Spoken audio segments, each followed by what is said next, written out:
yang dirasuki oleh iblis. Mah, aku ketakutan. Hai, gue comeback lagi kan di YouTube. Gimana kabar kalian semua? Gue harap dalam keadaan sehat dan baik-baik aja. Yuk ambil posisi yang enak, siapin cemilan, dan dengarkan cerita berikut ini. Di video kali ini, gue akan menceritakan kisah nyata yang sempat viral di dunia sampai ke Indonesia. Kasus sangat langka dan mengerikan yang berhubungan dengan mistis. Kasusnya Annelies Misal. Seorang anak muda perempuan yang dirasuki oleh iblis. Ceritanya sangat mengerikan dan penuh dengan kontroversi perdebatan. Jadi gini ceritanya. Annelies Misal ini adalah seorang anak perempuan yang lahir di Jerman 21 September 1952. Annelies ini beragama Katolik. Annelies ini dikenal sama masyarakat sekitar dan juga keluarganya sebagai anak yang friendly, humble, dan juga religius.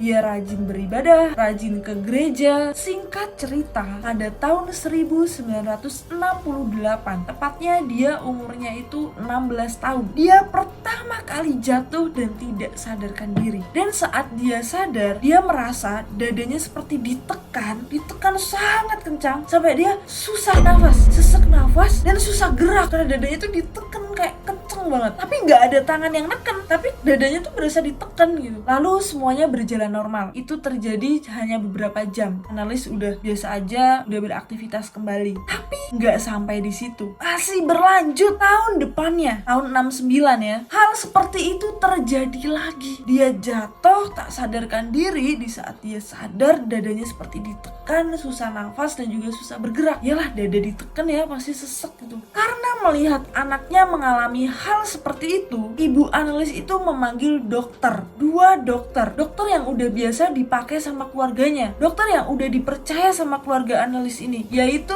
dokter Fox dan juga dokter Luffy, untuk memeriksa keadaan Annelies. Sebenarnya ada apa? Kok udah terjadi kayak gini 2 kali? Lalu dokter ini melakukan CT scan untuk memeriksa apakah ada sesuatu di syarafnya Annelies. Berapa jam kemudian hasilnya keluar kan, dan kedua dokter tersebut mengatakan kepada orang tuanya Annelies bahwa tidak ada sesuatu baik di syaraf dan juga otak. Semua hasilnya normal dan baik-baik aja. Bahkan bisa dikatakan Annelies dalam keadaan sehat. Orang tuanya bingung tuh, anak saya udah jatuh 2 kali, dadanya kayak ditekan, tapi pas diperiksa semuanya baik-baik aja, malah dikatakan sehat. Orang tuanya bingung, biasalah ya, naluri orang tua khawatir, bingung, tapi kok dokter ngomong nggak apa-apa gitu. Namun ada hal yang aneh nih. Setiap tahun Annelies mengalami hal serupa. Jatuh, tidak sadarkan diri. Saat sadar dadanya seperti ditekan, sesak, susah gerak. Itu berjalan dari tahun 68 sampai 72. Hal itu berjalan selama 4 tahun. Dia mengalami hal seperti itu terulang terus. Ibu Annelies merasa ini gak benar, ini ada yang aneh pasti. Lalu membawa Annelies ke dokter lagi untuk dicek. Lagi-lagi hasilnya normal dan dikatakan bahwa Annelies itu baik-baik saja. Ibunya pun mulai sangat bingung. Namun dia tetap harus menyemangati Annelies seolah-olah semuanya akan baik-baik aja. Everything will be okay. Padahal ibunya itu juga gak tahu gitu. Semua dokter mengatakan sehat. 1 tahun berikutnya, tahun 1973, tepat di mana Annelies ini berumur 21 tahun, hal-hal misterius mulai mempengaruhinya. Annelies mulai mendengarkan suara ketokan pintu yang begitu keras setiap malam, dan itu dilakukan berulang-ulang. Annelies selalu mendengarkan suara ketokan pintu itu berulang-ulang. Pas dicek gak ada orang, pas dicek gak ada orang. Lebih parahnya lagi, tidak hanya Annelies, keluarganya pun didengarkan suara ketokan pintu. Jadi kayak dikerjain gitu loh guys, gak ada orang ternyata. Adiknya, kakaknya, ibunya, bapaknya didengarkan itu suara ketokan pintu. Selain suara ketokan pintu, Annelies juga sering mendengarkan bisikan di kupingnya bahwa dia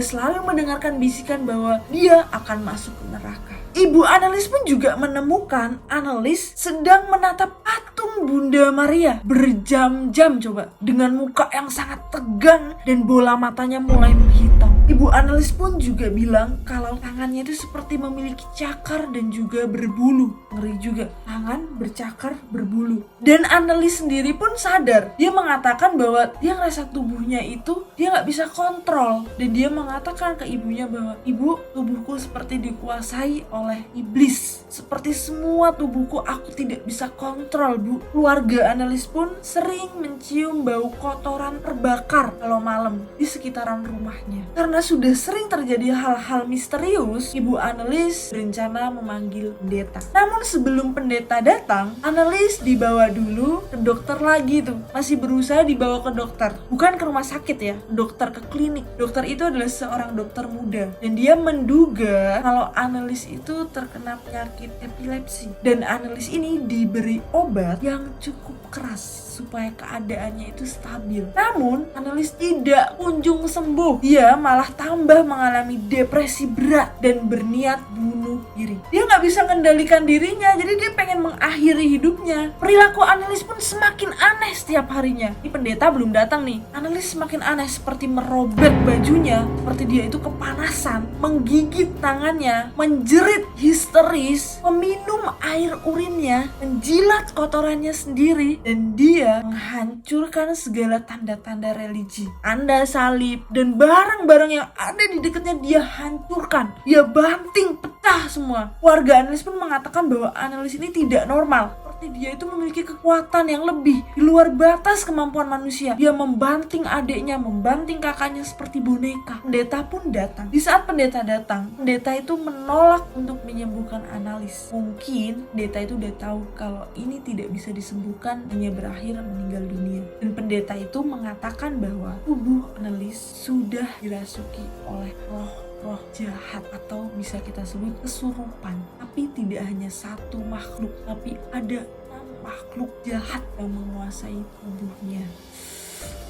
Pasti rasanya sakit banget tuh jadi analis. Pasti badannya sakit luar biasa. Lalu orang tua analis berusaha untuk mencari pendeta dan pastor lain. Karena pendeta yang pertama itu mengatakan bahwa gue gak bisa nih. Orang tua analis pengen segera dilakukan pengusiran setan. Tapi pendeta pertama menolak. Dan mencari pendeta dan pastor lain itu membutuhkan waktu. Singkat cerita, orang tua analis mendapatkan pendeta dan juga pastor. Ruqyah pertama dilakukan selama 10 bulan. Dilakukan beberapa sesi setiap minggunya. Total 67 dilakukan ruqyah. Ini gue kasih foto-foto analis.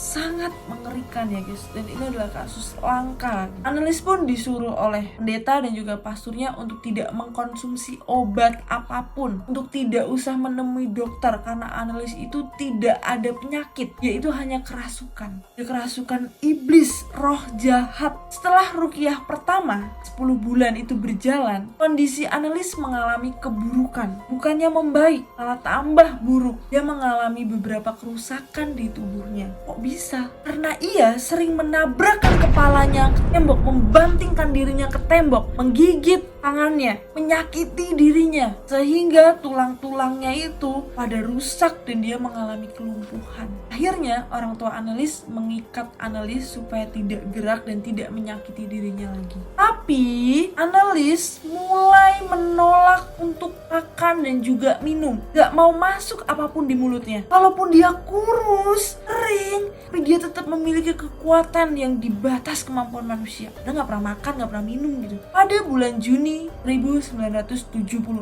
analis sangat kurus kering, melihat tulangnya, dan dia pun mengalami demam tinggi. Ia dilakukan ruqyah kedua. Tapi saat dilakukan ruqyah kedua, dia bicara kepada ibunya, "Mah, tolong maafin aku ya. Tolong maafin semua kesalahanku. Tolong maafin semua yang aku lakukan. Karena aku tidak bisa mengendalikan diriku. Mah, aku ketakutan. Aku sangat ketakutan." Lalu ibunya hanya bisa menangis, dan keesokan harinya analis ditemukan sudah dalam keadaan tidak bernyawa, meninggal dunia. tepat pada tanggal 1 Juli 1976.